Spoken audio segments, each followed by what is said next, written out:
The word diabetes is used for three totally different diseases: diabetes mellitus type 1, diabetes mellitus type 2, and diabetes insipidus.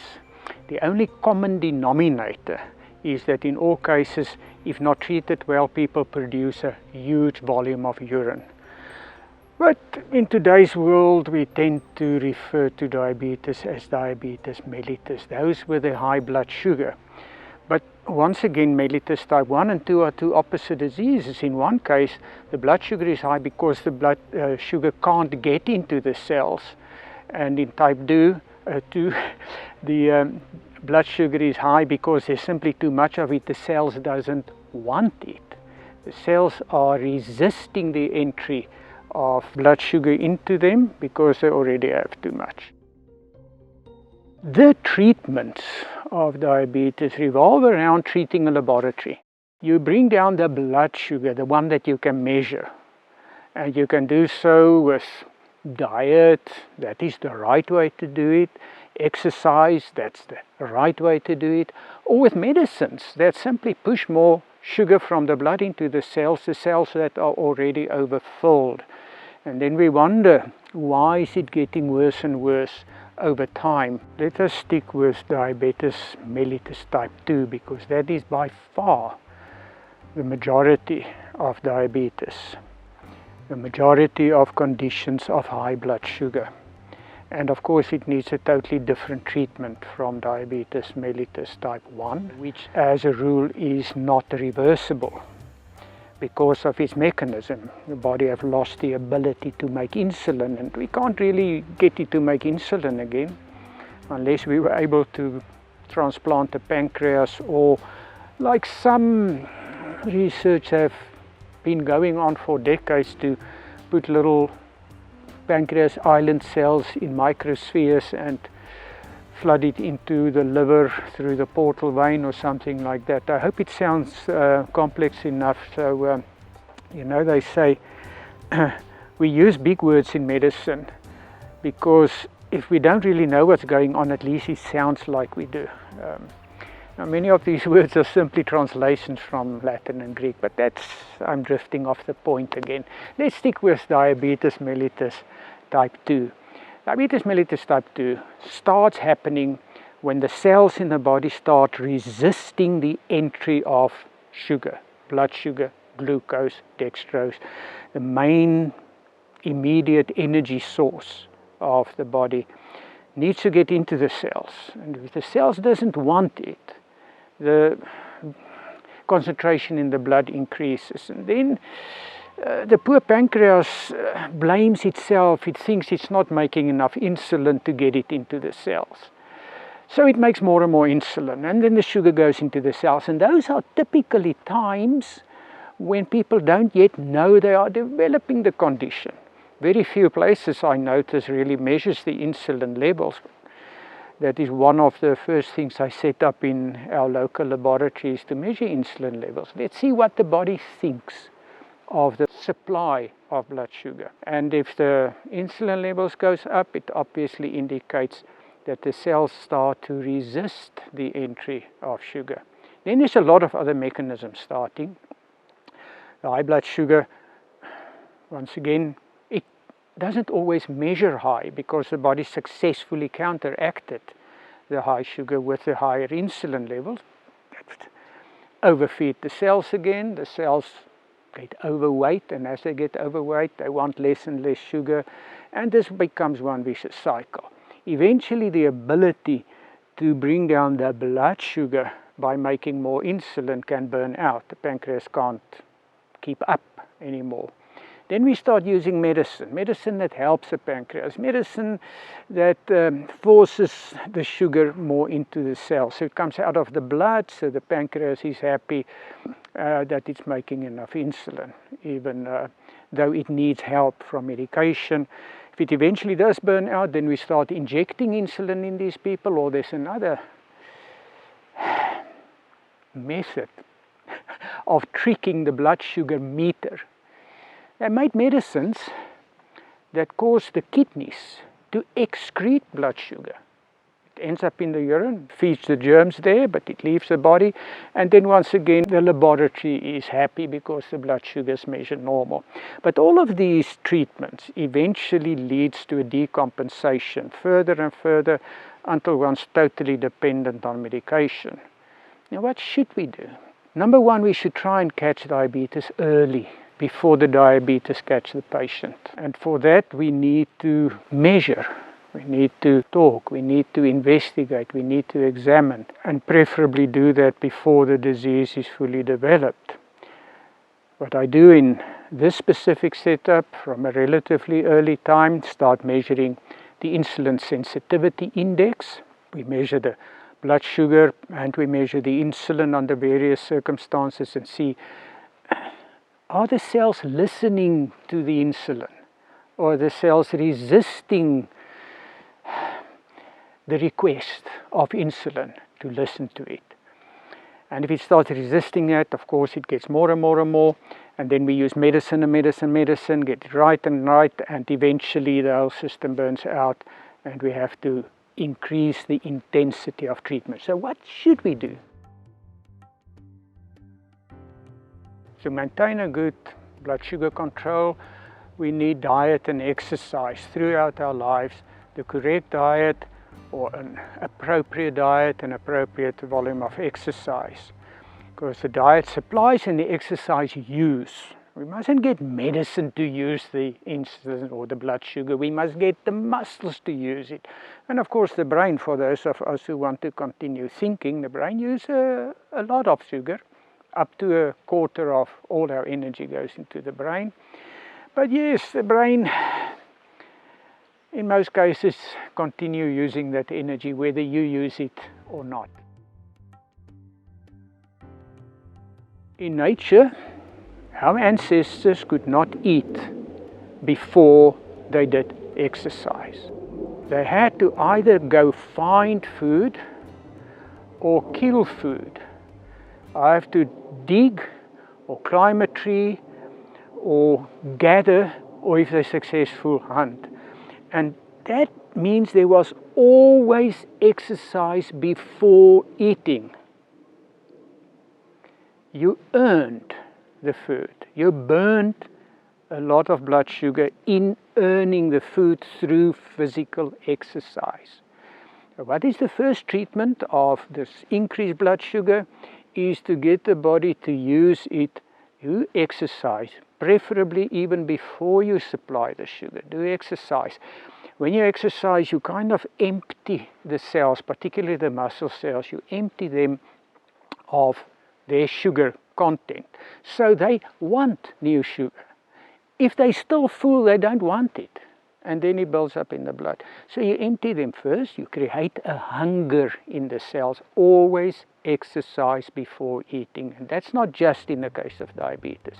That's always. My ancestors were farmers in the Karoo. And they ate in the early morning, around about 8 or 9 o'clock, early morning. But then they've been out at 4 o'clock to start looking after the sheep. So they've had a good few hours of exercise. Moving to the cities, people say, well, it's 8 or 9 o'clock, it's time for breakfast. But there's been no exercise. There's been no use. So you apply something the body doesn't need. You haven't exercised yet. Then, in our society, people get overweight. And they get overweight because they keep supplying energy that the body doesn't use. Energy sounds very positive, but the units we use to measure energy doesn't have that same appeal. It's called calories. Energy is measured in calories or in joules. Why they use kilojoules, I don't know, because it's joules you measure it. And when we talk of 1 calorie in nutritional terms, we actually talk of a kilocalorie, 1,000 real calories, where a calorie is the energy needed to heat 1 gram of water by 1 degree centigrade. The joule is the energy needed to move a power of 1 Newton for 1 meter. But these are the enemy, the kilojoules and the calories. And yet, we want to feed that to the body as energy. by eating too much energy. That's what we're eating. People don't want calories, but they want energy. That's a contradiction, right? We need that. So the correct sequence of the day is earn your food. You know, as I said, your brain uses a lot of energy, but it doesn't use a lot more when you use it more, unfortunately. That's more of a constant. The biggest bulk of energy used by your body, joules, calories, is maintaining your temperature. So if you want to put more calories into your body and want to get rid of it, just live in the refrigerator or jump in the cold pool after hacking a hole through the ice, like the Scandinavian people with their saunas. Right? If you cool down your body, you start shivering. Shivering burns more calories than anything else. Right? So we want to balance the calories, but why do we keep wanting to balance it on the output side? Isn't it more logical to balance it on the input side? So if there's too many calories, joules, energy in your body, the correct thing to do is to put less in. And that is why, although I just said the, exercise is the more important, let's talk about diet. You must not eat more energy than what your body needs. We need a lot of nutrients, yes, but these micronutrients does not have to be accompanied by a lot of energy, joules, calories. In the world of our ancestors, they had to work hard to earn their food. There's still a few countries in this world where the first 4 or 5 hours of your daily work is just to earn food, to produce it, to grow it, to hunt it, to work for it. Now, I think in the modern world, people should calculate how many minutes of the day do they work to earn the food they eat. It might not be as much. But to earn it, we need to use it. It's no use acquiring something that you don't need. And energy in food is needed to move, to exercise, to maintain body temperature, to think, to filter your blood, to get your liver to work properly, to get your kidneys to work properly. That's what we need energy for. But we tend to oversupply, and then the body expects a famine to arrive. That is part of our ancestral reality.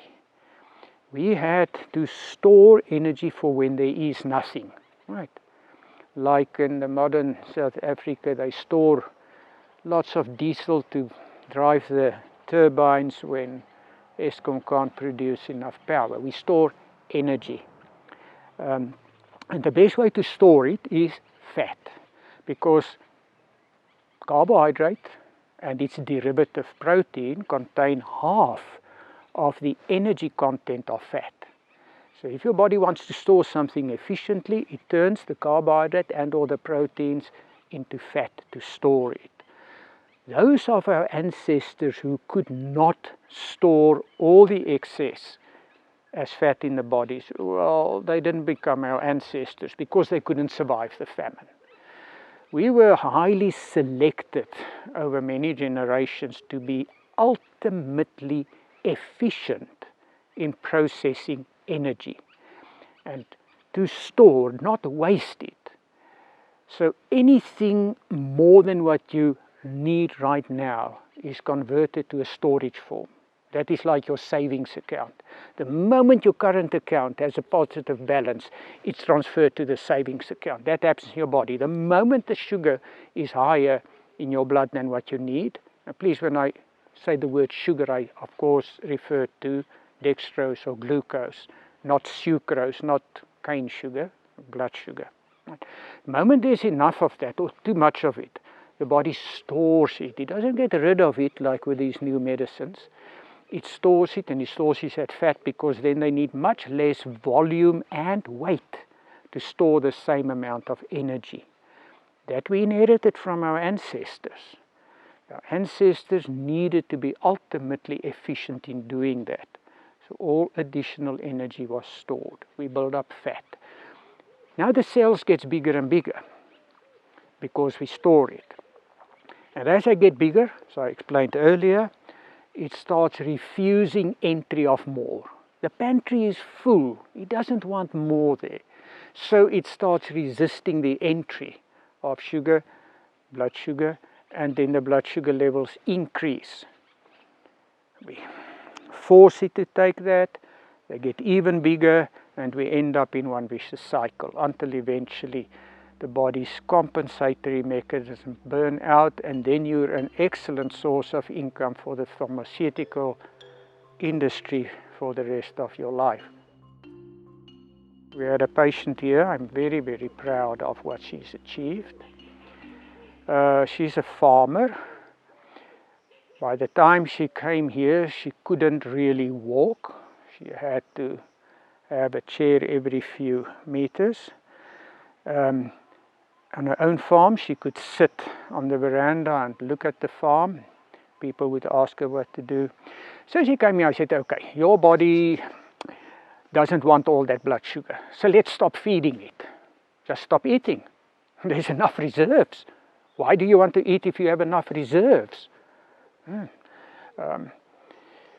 So she did stop eating for a few days and said, this is not for me. Went back home. I had listened a little bit, started feeling better, returned, did another fast, and then started fasting on a regular basis at home. Come back, lost about 20 kilograms, and by the time we first met, she's been diabetes, full-blown diabetes for 20 years, of which the last 10 years she needed insulin injections, at least 3 times a day. So it was oral medication, insulin injections, and still this high blood sugar. We measured the hemoglobin A1C, was over 9 units, and I'm not going to explain that. I think that's homework. Go read about hemoglobin A1C. Started fasting here, lost another 20 kilograms. By the time she's lost about 40, we had to stop the insulin because the blood sugar just went too low. So left here, went back home, still on medication, but no more insulin injections. That phase was reversed. Came again for a period of fasting, and then she introduced into her life, of her own accord, a nice little cycle. I always advise people to consider 7 days a holy or natural cycle, because everything runs in 7-day cycles. Our world runs in 7-day cycles, the moon runs in 7-day cycles, and every married man knows about the other 4 times 7-day cycles that occurs in this world. Anyway, it was discovered also by the Russian communists that they couldn't introduce a 10-day week, couldn't introduce a 5-day week. The only really efficient week was 7 days. So 7 days fine. Now this lady followed some of my advice, and she stopped eating totally on Monday, Tuesday, and Wednesday. Only thing that she put in her body Monday, Tuesday, and Wednesday is water. Then Thursday, Friday, Saturday, she would eat 1 meal a day. Once a day. Whatever you want, as much as you want, once a day. But in these 6 days, every time she saw something or thought about something, I should say, every time she sees something, because it's still ongoing, every time she thinks of something, she writes it down. The substance and the volume. Then come day 7, the rule says, what's on that list, in the quantities you've written down, you must eat everything. Everything in that list. So, if you had to eat about 20 donuts, plus 6 Mamma Mia milk tarts, plus a klompie koesisters, plus, I can promise you next week, you're going to go a few days before you start writing them in your book again. And that's one reason why you're not allowed to skip something that you've written down. So, lady eventually dropped from 155 to, I think, 85 kilograms. Hemoglobin A1C from 9.5 to 5.5. Off insulin, and then she had to stop the oral medications also. No medicine. Totally none. And now, in her 80s, the workers on her farm knows about her presence. She moves. I get back to what I said earlier. Exercise is still more important than diet. Well, diet helps. It's not either or. It's both. You do need both. So, come COVID, I got a call. Doctor, is it okay for me to continue my eating habit when I'm exposed to COVID? It is actually brilliantly correct to continue with your habit, because on each fasting day, your body is relieved of the responsibility to fight food. And that sounds weird, doesn't it? Your body fights food. But just think about it. There's not a single food in this world that's not toxic. They're all toxic. There's no food that's not toxic. They're all poisonous. That's why your immune system has to work on them after you've eaten them. Try to think of a food that's not toxic, and then tell me you'll allow me to put it in a drip into your vein, between your mouth and your blood. There's a massive system working, a very complicated system working to take that, what you put into your mouth, and prepare it to enter your blood. That occupies energy, quite a lot of energy. So much, for example, if you eat plain lettuce, there's no calories that ends up in your blood. All the calories that it contains, all the energy that lettuce contains is necessary to digest it and absorb it. Thereafter you only get its vitamins, its minerals, its micronutrients, but none of its calories. So, your body needs energy, and because everything is toxic and foreign to you, it needs to activate your immune system. Your immune system has to neutralize the absorbed nutrients which hasn't been completely broken down to a blood acceptable form. So about 1/3 of your immune system is busy fighting food when you eat. That is why you'll notice your cat, your dog, your horse, your baby, any natural person, when they get sick, they stop eating. So they kind of close the war front on one side to bring all the soldiers to the other front. And that is a disease. Check what your cat, your dog, your horse and your baby do when they get ill. They stop eating. That's what they do, they stop eating. And the reason is they want to fight their disease. They close that front to fight on the other front. That's their instinct. Now, we know when a kid is healthy, they will eat. So we think if we get the kid to eat, it's healthy. I hope you understand there's something wrong with that argument. But it's a whitewashing argument. And then from an early age, we praise kids when they eat. We give them presents when they eat, because their eating soothes our conscience. We think that kid's fine now, the kid's eating, and our instinct says the child will eat if they're fine. So, kid's eating.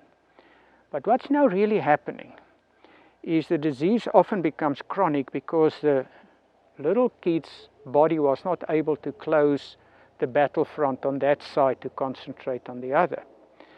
Plus, they feel good when they eat because they get praised. Now, later in life, when you don't feel good, you want to feel good, you want to be praised, so what do? You eat. When you have a broken heart, you've always been praised when you eat, you need acceptance, so with your broken heart you eat. When you feel under the weather or you lost something, What do? You instinctively remember your caretakers praising you when you eat, so you eat. And then people put on more and more weight, and the cell starts resisting the entry of more sugar into them, and you become diabetic. So I hope this explains, at least to some extent, why diabetes mellitus type 2 is the biggest epidemic in the history of human species, and why it's so important to address it correctly. We need to bring back what nature has offered us in the circumstances that we evolved in nature, the circumstances in which we created to be what we are today. And that is bring back exercise before eating, rest after eating to improve digestion, and stop eating when you're sick or depressed or unwell, or when there's danger, in other words, stress. All the things that our ancestors did, our genes, our DNA has been adapted to what kept them alive. Now, diabetes is still a very complicated thing, and I think I've oversimplified it now. People are different, people respond differently, and that's why when we try these approaches, we must still individualize. We must get a patient's genetic history, we must get a patient's personal medical history, we must do a proper examination, physically, clinically, biochemically, hematologically, and then bring all of these together and observe properly. Have some measurables with which you can see how this individual responds, and never ever forget this individual's individuality. There's a psychology involved, there's a sociology involved, there's a family involved, there's a likes involved, there's a dislikes involved. So you can't just tell every diabetic, this is how you must eat and that is how you must exercise. It's not going to work. People are different. That's why with literally a finger on the pulse, we like to observe how people respond to various advices. And there's no such thing as right or wrong. Because if there was such a thing as right or wrong in any healthcare, there wouldn't be 2 books in the medical library, there would be 1. But now there's thousands. Because what works for you doesn't work for me. And what works for you this season won't work for you next season. So please, when people publish things and I tell you, listen, this is the good diet, don't read any further. Because what's good for you is bad for somebody else. And what's good for you in summer is bad for you in winter. And what's good for you in your fertile years is bad for you in your later years. And of course, girls, what's good for you this time of the month is bad for you that time of month, and we guys try to live with it also. There's variance. Actually, our diet should be adapted to the season, to the climate, to how far we live from the equator, what we do, how much we shiver, how hard we work to earn our food, and that changes all the time. So please, I repeat myself, there is no such thing as a correct or good diet.